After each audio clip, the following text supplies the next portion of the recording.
हे डियरोज, आप देख रहे हैं फ्लिक ऑरा और आज हम एक बहुत बड़ी कंट्रोवर्सी पर बात करेंगे जो साउथ कोरियन एंटरटेनमेंट इंडस्ट्री को हिला चुकी है। एक्टर किम सोयोन, जो अपनी फ्लॉलेस एक्टिंग और चार्मिंग पर्सनैलिटी के लिए जाने जाते हैं, एक बड़े स्कैंडल में फंसे हुए हैं।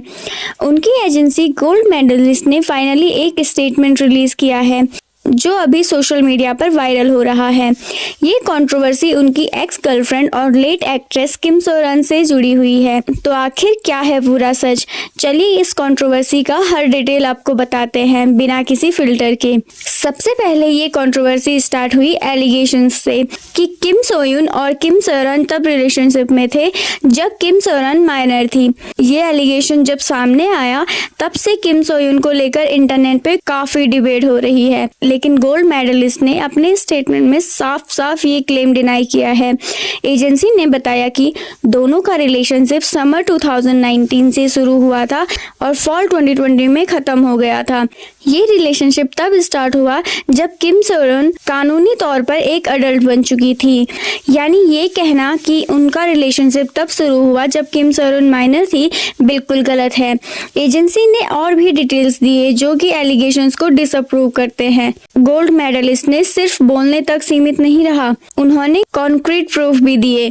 उन्होंने photo metadata, product release date का सहारा लिया और प्रूफ दिया कि किम सो रन तब तक एडल्ट हो चुकी थी जब ये रिलेशनशिप स्टार्ट हुआ। तो अब सवाल उठता है, ये मिस इन्फॉर्मेशन कहाँ से आई? क्योंकि एजेंसी के पास स्ट्रॉन्ग एविडेंस है कि किम सोयून किसी भी इलीगल रिलेशनशिप में नहीं थे। एक और बड़ा एक्यूजेशन जो किम सोयून पर लगा है वो है कि उन्होंने किम सो रन को प्रेशर दिया था कि वो अपने DUI इंसिडेंट के बाद लिए गए लोन्स वापस करे।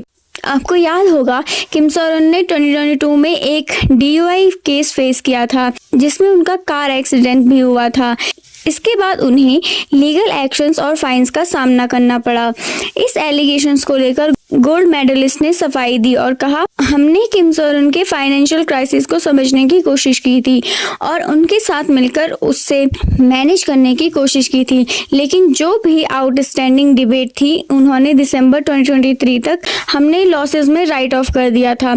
मतलब किम सोयून ने कभी भी उनसे पर्सनल लोन नहीं लिया था, ना ही उन्होंने रीपेमेंट का कोई प्रेशर डाला था। ये सब सिर्फ एक मिसअंडरस्टैंडिंग थी जो अब रूमर्स बन चुकी है। अब गोल्ड मेडलिस्ट ने सिर्फ क्लैरिफिकेशन ही नहीं दिया बल्कि लीगल एक्शंस लेने का भी डिसीजन लिया है उन सब के खिलाफ जो मिस इन्फॉर्मेशन स्प्रेड कर रहे हैं। उन्होंने अपने स्टेटमेंट में लिखा, हम मिस इन्फॉर्मेशन और फॉल्स एलिगेशंस के स्प्रेड होने को लेकर काफी कंसर्न हैं। ये सिर्फ किम सोयून को अफेक्ट नहीं कर रहा बल्कि किम सो रन के परिवार के लिए भी तकलीफ दे रहा है। इस वजह से हम लीगल एक्शन लेने वाले हैं उन लोगों के खिलाफ जो झूठी खबरें फैला रहे हैं। तो अब जो लोग बिना किसी कंफर्मेशन के ये न्यूज़ स्प्रेड कर रहे हैं उनको संभालना पड़ेगा, क्योंकि gold medalist strict legal measure लेने के लिए तैयार हैं। अब सबसे शॉकिंग डेवलपमेंट ये आई है कि किम सो रन की मां इस स्टेटमेंट से बिल्कुल भी खुश नहीं है। उन्होंने एक्सप्रेस किया कि गोल्ड मेडलिस्ट सच को डिस्टॉर्ट कर रहा है। उसके मुताबिक वो अपनी तरफ से एक अलग स्टेटमेंट देने की तैयारी कर रही है जिसमें वो गोल्ड मेडलिस्ट के एलिगेशन को जवाब देंगे। अगर ऐसा होता है तो कंट्रोवर्सी और भी बढ़ सकती है। तो दोस्तों, ये पूरी कंट्रोवर्सी अभी भी अनफोल्ड हो रही है। एक तरफ गोल्ड मेडलिस्ट ने फुल क्लैरिफिकेशन दिया है, प्रूफ भी दिखाया और लीगल एक्शंस की धमकी भी दी है। दूसरी तरफ किम सो रन की मां एजेंसी के अगेंस्ट बोलने के लिए तैयार है। आगे क्या होगा? क्या किम सोयून को इस स्कैंडल से क्लीन चिट मिलेगी या फिर नए फैक्ट सामने आएंगे? ये कंट्रोवर्सी अभी खत्म नहीं हुई है। जानने के लिए जुड़े रहिए फ्लिक ऑरा के साथ और सब्सक्राइब कीजिए लेटेस्ट अपडेट्स के लिए। सो या that's it for this video. मिलते हैं नेक्स्ट वीडियो में, तब तक के लिए stay curious and keep exploring.